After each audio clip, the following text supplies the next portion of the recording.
안녕하세요. 코리아 플러스 리얼리즘, 코리알리즘입니다. 일본에서 전통적으로 가수와 아이돌의 인기 척도는 오리콘 차트였습니다.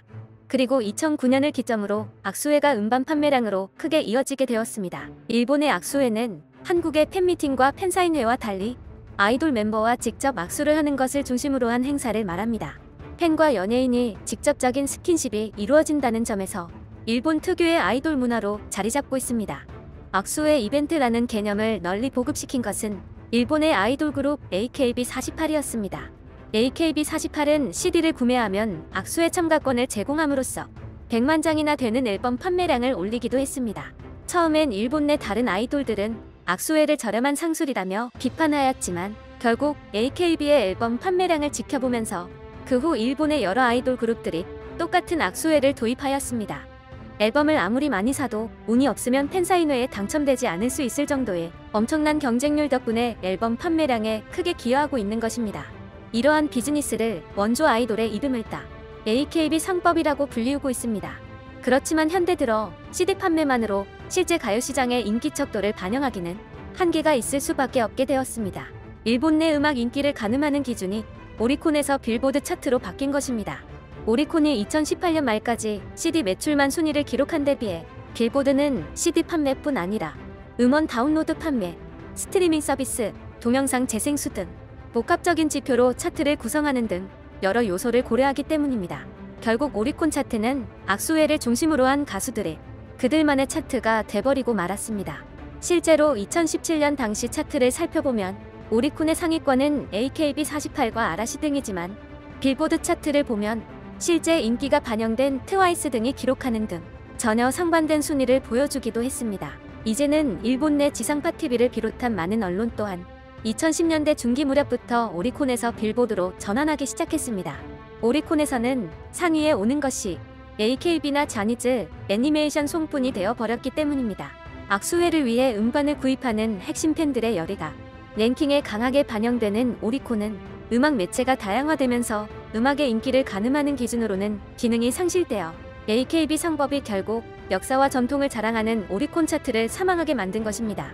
이러한 현실 가운데 일본 음악 시장을 K-팝이 점령하는 상황과 더불어 K-팝의 영향력이 J-팝과는 달리 전 세계에 퍼져나가자 일본 음악계에서 위기감이 곳곳에서 감지되고 있습니다. 일본의 대표적인 문화출판사 분계의 슌주는 최근 왜 J-팝이 한국에 완패했나라는 기사를 게시해 엄청난 논란이 되고 있습니다. 기사에서는 K-팝과의 압도적인 차이를 J-팝이 메우기 쉽지 않기 때문에 한국의 제작사에 기대어 살 길을 모색해야 한다고 충격적인 발언을 하는 등 큰 파장이 예상되고 있습니다. 요약하여 소개해드리겠습니다. 11년 연속 출연하고 있던 AKB48의 NHK 홍백 가합전이 올해에는 낙선되었다. 어쩌면 필연적인 결과였다. 도대체 왜 일본 음악 시장이 한물간 컨텐츠가 되고 있는 이유가 무엇일까? 특히 일본에서는 아이돌 그룹의 악수회 등 CD 판매를 위한 AKB 상법이 신형 코로나 바이러스의 직격탄을 맞아 날아가 버렸다. 그 덕분에 일본 음악 업계 전체의 미래에 대해서 생각해보는 계기가 되었다. 온라인 악수회 등을 하는 그룹도 있지만 그것이 얼마나 실제의 악수회를 대체할지는 미지수다. 비록 팬들이 납득하고 계속 CD를 구입했다고 해도 이젠 빌보드 차트에서는 그것이 인기의 증거가 되지는 않는다. 인기 연금술은 더 이상 기능하지 않는 것이다. 결국 AKB48은 낡은 미디어에서 새로운 미디어로 전환해가는 과도기에 의미가 퇴색되어가는 오리콘을 이용해 그러한 상법으로 음악, 텔레비전, 연예계를 점거한 것이었다. 그들은 인터넷을 적극 활용한 것처럼 보였지만 결국 기존 미디어가 약화되는 혼란기에 그 틈을 타버린 것에 불과하다. CD나 지상파 텔레비전 등의 미디어가 완전하게 인터넷에 장악된 현재는 같은 수법은 작동하지 않는다. 한편 이러한 2010년대 후반 이후에 인기를 계속 확대시켜온 것이 K-팝이다. 걸그룹으로는 2017년부터 시작된 트와이스와 블랙핑크, 2019년부터는 아이즈원, 그리고 일본에서 탄생해 올해 대박을 터뜨린 니쥬가 바로 그것이다. 그 중에서도 니쥬는 멤버의 대부분을 일본 출신자로 하여 오디션 프로그램을 통해 일본 시장에 강력히 어필하였다. 덧붙여 일본의 아이돌에서는 거의 볼 수 없는 높은 퍼포먼스 능력을 갖추고 작곡도 글로벌 기준에 가까운 댄스팝을 내세웠고 일본에서 받아들일 정도의 수준으로 나와 어필했다. 기존 일본 아이돌들은 멤버 개성에 기반을 두고 팬에게 호소하고 있는 데 비해 한국의 프로듀싱을 받은 니주는 양쪽 요소를 겸비하여 인기가 많을 수밖에 없다. K-팝이 해온 일은 간단하다. 인터넷 시대에 적응하는 것은 물론이고 가장 중점을 두고 있는 것은 음악을 제대로 만들고 제대로 된 퍼포먼스를 할 수 있는 멤버를 모으는 것이다. 일본은 감히 넘볼 수 없는, 이제는 세계 최고가 된 BTS도 포함해 K-팝이 계속해온 것은 심플하고 기본적인 자세, 즉 음악을 제대로 하는 아이돌인 것이다. 일본의 아이돌은 음악이나 퍼포먼스를 오랫동안 소홀히 해왔다. 오디션 프로그램 프로듀스 48의 결승에 진출하여 최종적으로 탈락한 다카하시 주리는 필자의 인터뷰에서 나는 AKB48에서 이렇게 해왔기 때문에 거기서 할 수 있는 것은 아무것도 없었다라고 심경 고백을 했다. 당사자가 인정하는 만큼 한국 연예계와 일본은 차이가 크다. 80년대 중기 이후 성장하는 시장에 안주한 결과 아이돌에게는 음악이나 퍼포먼스의 질이 그다지 요구되지 않게 되어간다. 이후 오랫동안 아이돌에게 필요하게 된 것은 멤버들의 사람됨이나 버라이어티 프로그램에서의 토크의 능력이었다. 그러나 그 명줄이 거의 끝나가고 있다.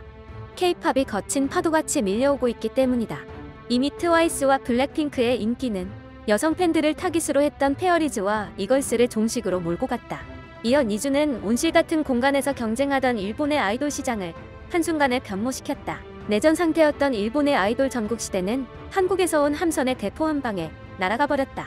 K-팝의 일본 진출은 그 존재가 새로운 미래의 시사가 된다. 답은 이미 명시돼 있다.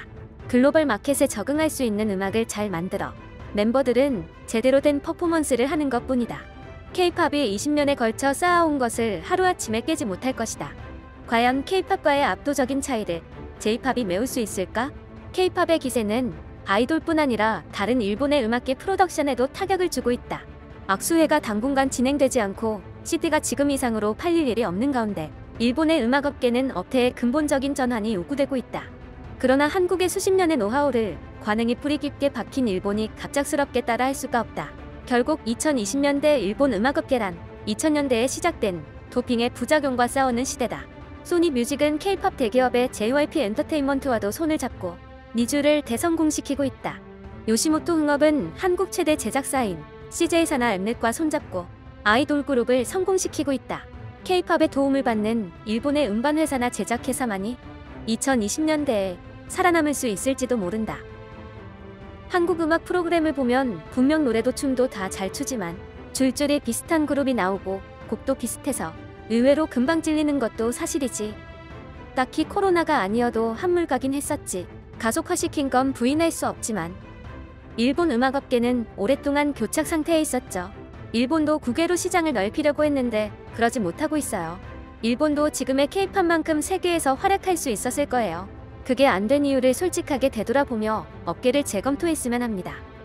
이것은 음악뿐만이 아니라 이전부터 알려져 온 것이지만 일본은 국내만 해도 그런 대로 먹고 살 수 있는 시장이 있어. 그에 비해 한국에는 그런 시장이 없어. 그래서 필연적으로 바다 건너로 시선을 보내야 했지. 거기에 철저하게 단련됨으로써 성장했던 거야.